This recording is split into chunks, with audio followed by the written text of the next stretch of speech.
Amigos, bem-vindos ao podcast da Paróquia de Palhais, Santo António, na Diocese de Setúbal, Portugal. Nós existimos para fazer discípulos missionários que amam Deus e que amam os outros. E ajudamos as pessoas a crescer na sua fé, para que possam viver segundo o sonho que Deus tem para cada um. Aqui sonhamos ser como uma casa acolhedora onde a comunidade, em família, transformada pelo Espírito Santo, ama, reza, vive e serve como discípulos de Jesus e missionários do Evangelho. Não se esqueça, subscreva este podcast para não perder nada e partilhe-o com os seus amigos. Pode acompanhar-nos nas redes sociais e em paróquia.pt. Vamos agora ouvir a gravação da homilia do Padre Tiago. Esperamos que seja inspiradora, o motive e alimente o seu dia. O Senhor esteja convosco.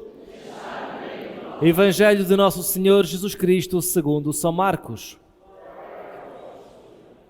Jesus partiu com os discípulos para as povoações de Cesareia de Filipe. No caminho, fez-lhes esta pergunta: Quem dizem os homens que eu sou?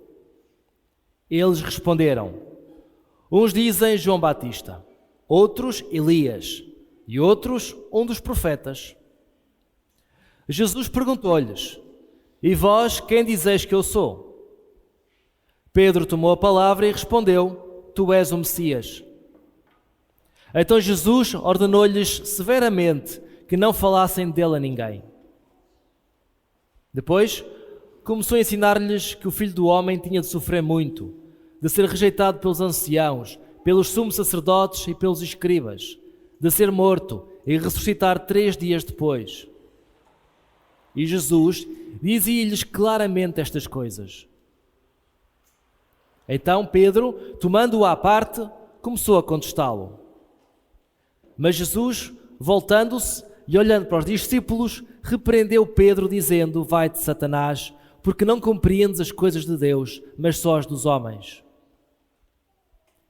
E chamando a multidão com os discípulos, Jesus disse-lhes: Se alguém quiser seguir-me, renuncie a si mesmo, tome a sua cruz e siga-me.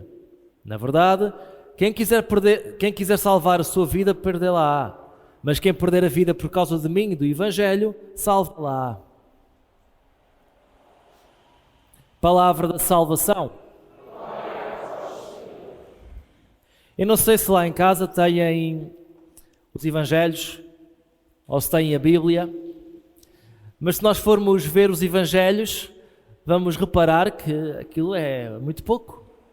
Se aquilo de facto diz respeito a 1 ano e meio, 3 anos de vida de Jesus, aquilo é muito pouco. Faltam lá muitos detalhes. Estão só alguns episódios da vida de Jesus. Não sabemos o que acontecia nas caminhadas, não sabemos, não está escrito. Não sabemos o que é que faziam depois de comer, não está escrito. O que é que faziam, quem cozinhava, não está escrito. Quem aqui às compras, não sabemos. Há esses pequenos pormenores que são normais na vida de qualquer um de nós, que não estão escritos nos Evangelhos. Não sabemos se tomava banho no rio ou no mar, não sabemos. São pormenores. Não sabemos também que conversas é que eles tinham. Sabemos algumas, pouquíssimas, quase nada, que nos aparecem nos Evangelhos. Mas de certo que em 2, 3 anos de vida em comum devem ter tido muitas conversas que não estão escritas, ponto final, não faz mal, não é o fim do mundo. Nós também durante o dia temos muitas conversas e passam e a vida continua. Naquele tempo, o meio de transporte eram as pernas, moviam-se a pé ou a cavalo. E Jesus terá percorrido dezenas e dezenas de quilómetros a pé com um grupo de discípulos. E terão tido bastante tempo para falar de tudo, até do estado do tempo, se calhar. Isso faz sempre parte, não é? Algo que faria parte das conversas deles seria, sem dúvida, política. Ainda hoje nós falamos de política, quando estamos juntos, ou de futebol. Eles, de certo, que falariam de política. E falavam de política por um motivo grave. É que Israel estava sob controle dos romanos. Tínhamos alguém em Roma, o imperador, que mandava naquela gente toda. Temos alguém em Roma a cobrar altos impostos para Roma. E, portanto, o povo de Israel, os habitantes daquela zona, queriam uma independência, queriam uma nova forma de política, de governo, criam uma revolução.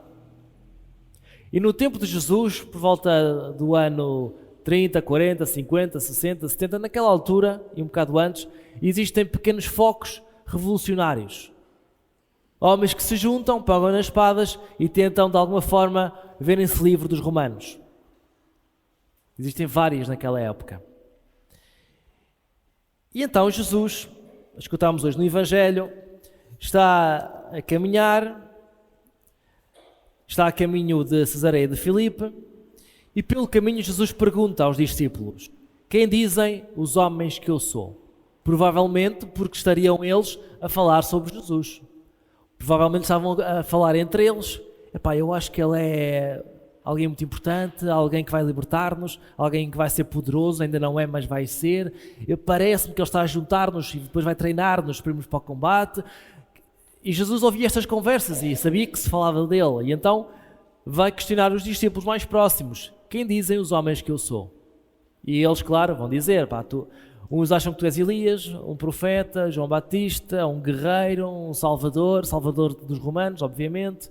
Há por aí muitos comentários.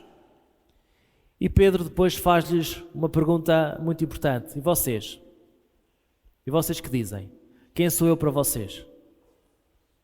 Eu aposto que eles ficaram meio atrapalhados entre eles. Aqui não diz, mas de certo que eu estou a ver a cara de João e a cara de Tiago e a cara de Filipe olharem uns para os outros. E agora o que é que respondemos? O que é que vamos dizer? Quem é ele para nós?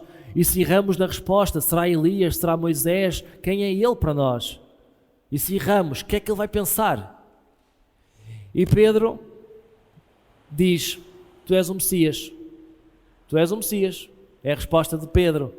Tu és o Messias. Mas nós já sabemos, e por isso fiz a introdução que fiz, que Pedro, quando diz tu és o Messias, Pedro está a imaginar cá dentro o Messias com uma espada. Pedro está a imaginar o Messias a juntar pessoas para irem para a frente do combate. Pedro está a imaginar alguém que pela noite vai matar o governador romano. Para Pedro e para os outros, o Messias é esse homem que vai libertar o povo, é o salvador do povo de Israel em relação aos romanos. E é por isso mesmo que Jesus, logo de seguida, Pedro diz: tu és o Messias, com este pensamento de Messias da espada. E logo de seguida, Marcos diz-nos: então Jesus ordenou-lhes severamente que não falassem dele a ninguém. Porque se o boato que ele era o Messias começasse a circular, os romanos iriam matá-lo. Depois, logo a seguir, isto está tudo muito rápido: tu és o Messias, calem-se. E Jesus diz depois: eu sou o Filho do Homem, tenho de sofrer muito, vou ser rejeitado pelos anciãos, pelos sacerdotes, pelos escribas, vou ser morto e vou ressuscitar ao terceiro dia. Agora imaginem o que é para esta gente. Eles estão à espera de um guerreiro. Estão à espera que o Messias seja ele, de facto, mas para matar os romanos. E ele diz: não, eu vou ser morto, eu vou sofrer, eu vou ser perseguido. Ponham-se na pele daquela gente. É a desilusão total. Ele está enganado. Ele está a enganar-nos. E é curioso porque Jesus diz ser morto e ressuscitar 3 dias depois. Só que eles já não, esta parte já não ouvem. Eles quando começam a ouvir dizer que o Messias, que é ele, vai ser rejeitado, vai sofrer e vai ser morto, eles deixam de ouvir. Não é possível. E é por isso mesmo que Marcos nos diz, logo de seguida, Pedro tomou Jesus à parte e começou a contestá-lo. É que Jesus diz o que diz e Pedro puxa por ele à parte, para ninguém ouvir. Ó Jesus, de certeza que é mesmo isso? Estás a falar a verdade? Não estás enganado? O que é que tu bebeste hoje? Tens fama de ser muito glutão e de beber muito. O que é que tu bebeste hoje? Comeste alguma coisa estragada? Mas tu vais sofrer, vais ser perseguido, vais morrer, mas tu és o Messias. O Messias não sofre, o Messias não é perseguido, o Messias não morre. O Messias salva-nos, o Messias liberta-nos, o Messias expulsa os romanos. Esse é o Messias. Estás queimadinho do sol, Jesus. Foi isto que aconteceu. Aqui não está escrito isto, mas podemos imaginar. Pedro tomou-o à parte e começou a contestá-lo. Se calhar Pedro até começou a gritar com ele. Estás passado da cabeça ou quê, Jesus? Tu és um Messias. Eu não posso fazer isso aqui, não é? Mas podem imaginar que isto terá acontecido. Está aqui escrito. Jesus foi levado à parte por Pedro e Pedro começou a contestá-lo. Não foi com boa educação, de certeza. E é curioso porque Marcos, o autor do texto, diz-nos o seguinte: Jesus explicou tudo claramente. Eu vou sofrer, eu vou ser perseguido, eu vou ser morto, eu vou ressuscitar ao terceiro dia.